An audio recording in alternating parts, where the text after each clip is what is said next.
We're back on the ring road. We're going to be exploring Norðurland Austra, the Northeast region. We'll spend 2 nights in Mývatn and then on to Akureyri. We stop for lunch at Mathra Delir. At the restaurant, we have a unique experience.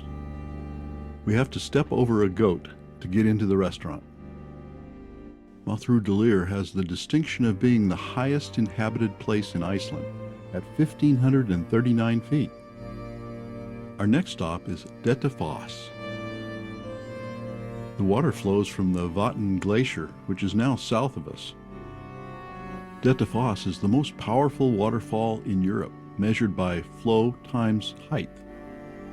Falls are 330 feet wide with a drop of 144 feet. The flow is 193 cubic meters per second. Our next stop is the geothermal field at Haverarund. Sulfur has been mined in this area since the Middle Ages.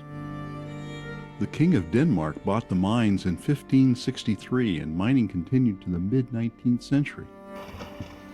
Now it's a tourist attraction, but the smell of sulfur still hangs over the boiling mud pots. In the 1950s, boreholes were drilled to locate sulfur deposits. They became powerful fumaroles.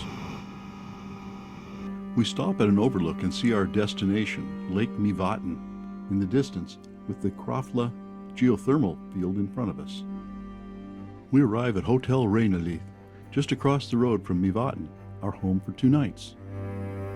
Dinner is an exceptional Arctic char, served family style. In the morning, we visit the Krafla geothermal field, home to Iceland's largest geothermal power station. And there are some surprises. This is an oven for lava bread, a tasty rye bread we tried at dinner. There are also potato fields, growing those small potatoes that we had last night. There are 22 of these boreholes producing high-pressure steam. It's then piped to the turbine plant where it's used to generate electricity. From 1975 to 84, there were 9 volcanic eruptions and 15 uplifts in this area. The resulting lava field covers over 12 square miles. We check out a small cave with a thermal spring that people bathe in. The Haverarund crater is 1 kilometer in diameter and was formed by an eruption 2,500 years ago. Mývatn is a shallow lake created by a large basaltic lava eruption 2,300 years ago. The surrounding landscape is dominated by volcanic landforms, including lava pillars and pseudo-craters. Helgi warns us that in English the name of the lake is Midge Lake, me meaning the small insect we call a midge, and vatn meaning lake. The nutrient-rich spring water and the high abundance of insects make the lake ideal for ducks. 13 species of ducks nest here. The picturesque views of the lake are punctuated by interesting volcanic features. Blåfell volcano is a flat-topped, steep-sided volcano formed when lava erupts under a thick glacier. Lava pillars stand as reminders of the fiery event that created Mývatn that we see today. These pillars are hollow inside, forming a pipe-like channel between the bottom and top of the lava flow. They are formed when water cools the lava between the lobes of a lava flow. The cold water promotes rapid growth of lava crust around the gaps. When the lava flow subsides, the pillars are left. Mývatn also has several pseudo-craters. They look like a cone-shaped volcano, but they're not a lava vent. They're caused by a steam eruption when lava flows over a lake. But today the shores of Mývatn are tranquil. Hiking paths are flanked by wildflowers.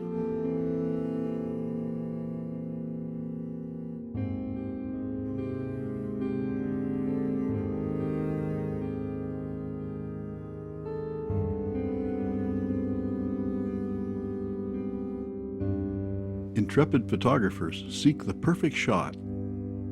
Paths wander through the reindeer moss.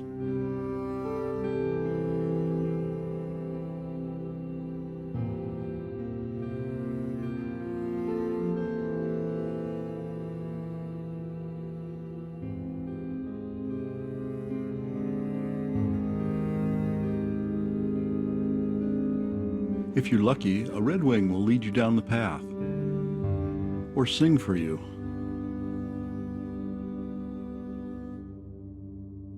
The woodlands around the lake are home to a variety of bird life.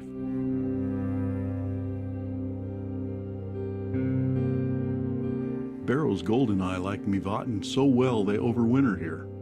Ordinarily they'd nest in tree cavities, but here they use cavities in the lava pillars. The tufted duck is the most abundant duck at Mývatn.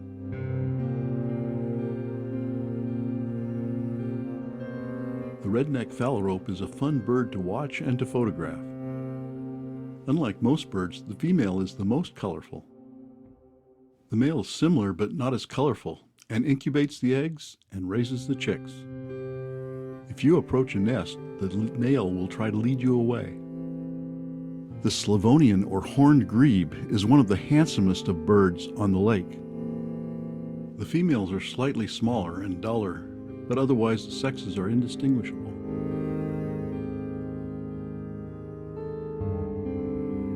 The greater scaup only lays 6 eggs, but other scaup will lay eggs in her nest, resulting in a large brood. We saw a lot of female wigeons with ducklings, but no males.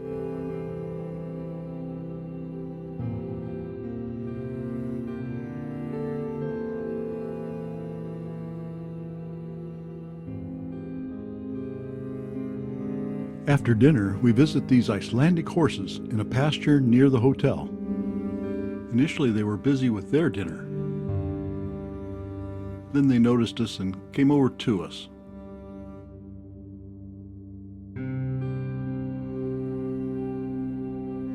They're friendly and gentle. We're on the ring road again this morning, heading west. First stop is Goðafoss, the waterfall of the gods. It is definitely one of the most spectacular waterfalls in Iceland. In the year 1000, Christianity became the official religion of Iceland.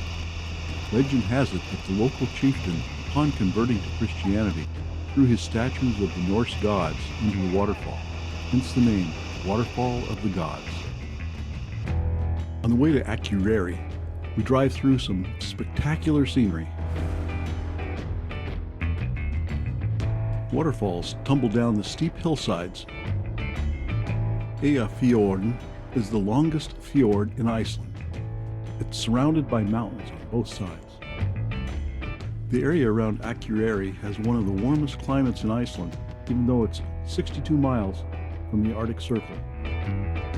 Akureyri is the second largest urban area in Iceland after Greater Reykjavik, with a population of about 18,000 people. The fjord provides an ice-free harbor for Akureyri. Tonight we're staying at the Hotel Akureyri. We're in walking distance of most of Akureyri.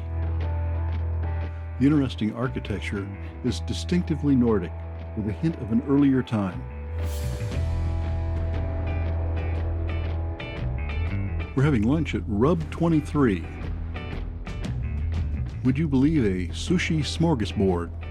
Only in Iceland. The Church Evacuary sits on the hill above the town center. It's Lutheran, of course. A little way up the hill stands a more modest Catholic church. Akureyri Junior College is one of the oldest educational institutions in Iceland. It traces its lineage back to 1130. This building dates to 1904. This row of houses was built by Danish merchants in the 1920s.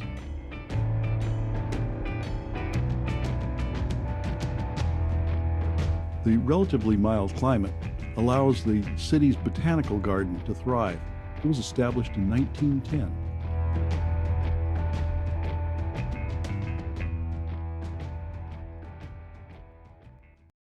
At the end of the fjord is a valley that extends 30 miles inland. It is one of Iceland's largest agricultural areas. Hay for animal fodder is a major crop in Iceland. The hay is cut and then allowed to dry. When the hay has just the right amount of moisture, it's raked. Then this machine compacts the hay and rolls it up. When the roll is the right size, the machine wraps it in plastic. Then it drops it in the field and starts the process all over again. It must have been a good year because every field is filled with giant marshmallows of hay. We couldn't pass up this herd of Icelandic horses with 2 foal. These horses are descended from horses Norse settlers brought here in the 9th and 10th century. They stand between 52 and 56 inches high and weigh about 800 pounds. They come in many colors and color patterns. There are over 100 names in Icelandic to describe a horse's color. Breeders have focused on different characteristics such as pack and draft work, riding horses, and horse meat.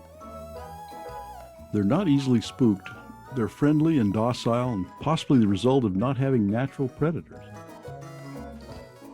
The horses are exported all over the world, but once exported, a horse can never return to Iceland. As a result of their isolation from other horses, disease is almost unknown, but the horses also have no natural immunity. These horses have their summer coats, but they have a double coat for extra insulation in the winter. That wraps up a fun day. Tomorrow, we're headed over the Western Highlands.